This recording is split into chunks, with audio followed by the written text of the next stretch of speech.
Among the things that Jesus demanded of his would-be followers was that they be fully devoted to Jesus and not distracted by the things of this world.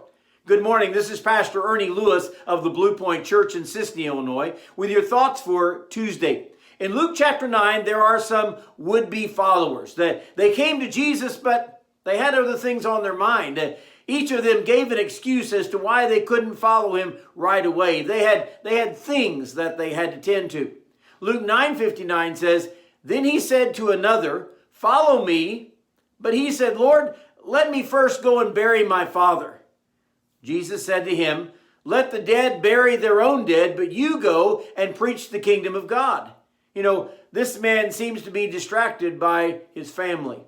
We spoke last week about Jesus' statement from Luke chapter 14, where he said, if a man does not hate his father and mother and brother and sister and even his own life also, he really can't be my disciple.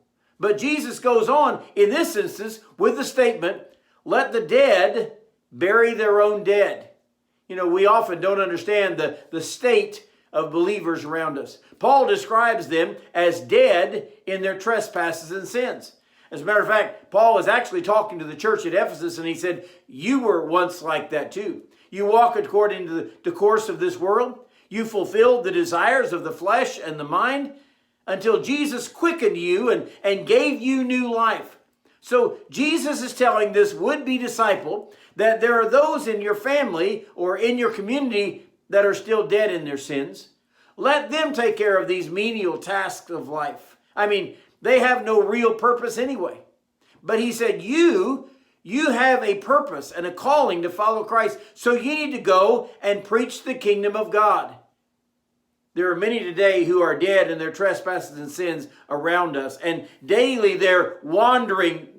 They need to hear the good news. They need the gospel that brings new life. And rather than being caught up in the drudgery of this world, let's be proactive in the work of Christ, proclaiming the message of new life. Sometimes Christians, and even churches for that matter, get caught up in the things of this world, things that don't really have an eternal purpose or eternal significance. And Jesus said, I am calling committed followers who are dedicated to the task of proclaiming the good news to a world that is dead in their trespasses and sins.